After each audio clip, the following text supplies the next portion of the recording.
ပြီးခဲ့တဲ့ဆန္ဒလာခရစ်စမတ်ကာလတော့ပေါ့နော်သမီးဆွတောင်းခဲ့တယ်တာသမီးလူချင်းလို့ပေါ့နော်ဖခင်တခင်ကသမီးဆွတောင်းခဲ့တယ်ကိုရောတကယ်အသက်ရှင်တဲ့ဖခင်ကတာသမီးရေကနာပြီးတော့တကယ်ဆွတောင်းခဲ့တဲ့ကောင်ဆန္ဒလာတိုင်းတော့မကုန်ဘူးပေါ့နော်ဆန္ဒလာတိုင်း29ရက်နေ့မှာကိုဝင်ရှိမှသမီးသိရတယ်ပေါ့နော်အဲ့အတွက်ဖခင်တခင်ရမ်းနေကျေးဇူးတင်တယ်ကိုရှိတဲ့ကောင်အခုသမီးရှစ်လတိုင်း27ရက်နေ့မှာသမီးကလေးမွေးတယ်ပေါ့နော်တော်တော်ချဲရှင်နေမွေးရပါ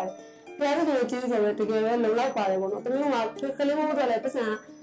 တမီးကြာကလေးမွေးတယ်လို့မှာပေါ့နော်ကိုရောတမီးတို့ကိုဘာဘာကလေးမွေးဖို့ရှိပါပေါ့နော်ကိုတမီးတို့လိုရတဲ့ငွေကြေးမှာဆိုကိုပြင်ဆင်ပေးပါလို့ဆုတောင်းတဲ့ကောင်တကယ်တော့ကလေးမွေးနေမှာလေပတ်စံဘလားမှမပေါ့ပတ်စံလေးတသိန်းလေးလို့မိဆွဲတဲ့အဖြစ်ကိုပေါ့နော်ဖျားတဲ့ခင်ကပြင်ဆင်ပေးသွားတယ်အဲ့ချက်ဖျားတဲ့ခင်ကိုကျေးဇူးတင်တယ်ကလေးရလည်းအခုအရင်ပဲချစ်ဖို့လည်းကောင်းတယ်အရင်တရားမှန်တယ်လည်းအခုရှိပါတယ်လို့တမီးရင်တော့ဆိုလို့ရှိရင်အဲ့လိုယုံကြည်ဖို့လို့ပြောတာပေါ့နော်ကိုယ့်စီကိုလာပြီးယုံကြည်ဖို့ question တွေလာရင်တော့မှ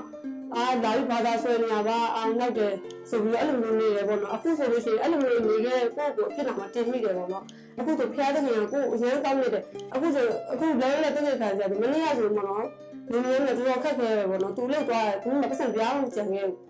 ပတ်စံတစ်ထောင်လေးပဲကြံခဲ့တယ်အော်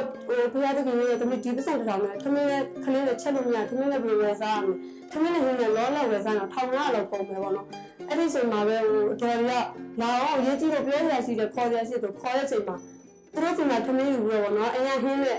ပတ်စံတစ်ထောင်နဲ့ဟင်းဝယ်စားပြီးပတ်စံ600တောင်ထပ်ပို့ရဲကိုဖျားတဲ့ခင်ကပြင်ဆင်ပြီးရပေါ့နော်နေ့နေ့တောင်ပြန်လာတော့လေဖျားတဲ့ခင်ကတမီးစမူစာရင်းစားနေတာပဲအိမ်မှာထိုင်နေနဲ့ဟိုဖျားတဲ့ခင်ကတမီးကဆိုစမူစာရင်းစားရရင်ကောင်းပါပဲလို့ဖျားတဲ့ခင်ပြောနေတယ်ပေါ့နော်တကယ်ပဲအမျိုးသားတစ်ခါမှကိုယ့်အတွက်ဆိုပြီးတော့လေရည်ရွယ်ပြီးဝယ်လာခဲ့တဲ့ຢာဆိုမရှိခဲ့ဘူးပါဘူးဒါပေမဲ့မနေ့ကဆို तू ကလည်းဘာစိတ်ဘူးပါလို့စမူစာဝယ်လာတယ်ပေါ့နော်ဖျားတဲ့ခင်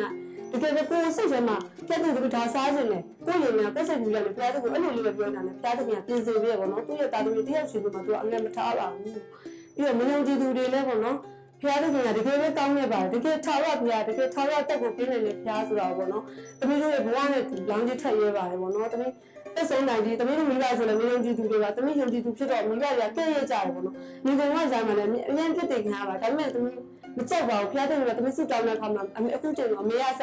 သမီးငါ့ကိုနေမကောင်းဘူးငါ့ကိုစုတောင်းပေးဆိုပြီးတော့ပေါ့နော်အမေစီရပါပေါ့နော်ခွန်အားတွေပါရလာတဲ့အတွက်ဖျားတဲ့ခင်တကယ်ပဲကျေးဇူးတင်ပါတယ်လို့ကျန်တော်မိဘတိုင်းဖျားတဲ့ခင်ကောင်းကြည့်ပေးပါစေ